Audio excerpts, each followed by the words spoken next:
Brad FLAHIVE last updated 15/28, December 5, 2017. A report recommends sweeping changes to the recreational fishing sector. New Zealand's fishing industry could hit a snag if it doesn't plan for warmer oceans significantly affecting marine life, say NIWA scientists. As the ocean gets warmer, it could affect phytoplankton, a key part of the ocean's seasoned freshwater basin ecosystems, and could see a reduction in food supply for fish. This has already happened in the water just off Tasmania and the southeast corner of Australia, which is warming rapidly as the East Australian current pushes warmer water further south, causing huge changes to the ecosystem, said NIWA marine biogeochemist Professor Cliff Law. A NASA satellite image of phytoplankton in bloom along the Chatham Rise. The area provides 60% of New Zealand's commercial catch, and could be at risk as oceans continue to warm.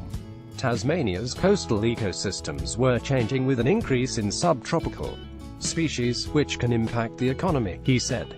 Read more: big changes for recreational fishing proposed in report. Fisheries officers strike over MPI refusal to pay weekend rates. Digital catch monitoring must be delayed. Fishing industry says the future of the fishery is the average warming around New Zealand is 2.5 degrees Celsius by the end of this century, which will affect how the ocean mixes and the nutrients available for plankton growth, with knock-on effects on the food web and fisheries.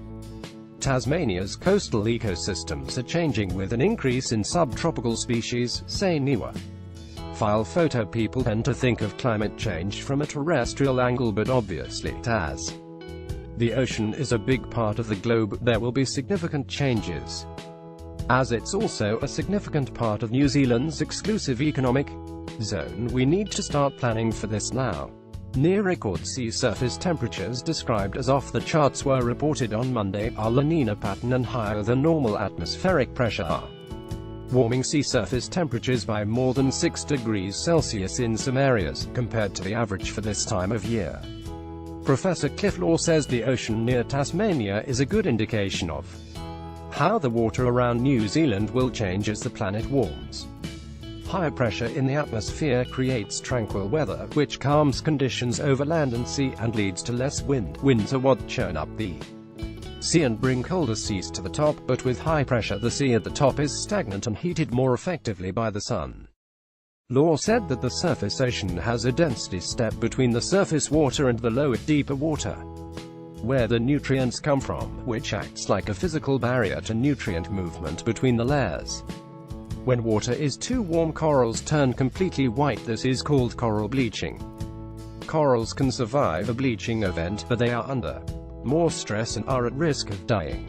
With further warming, there's a stronger density step and less nutrient supply for the surface waters, so phytoplankton doesn't grow so well and productivity drops down.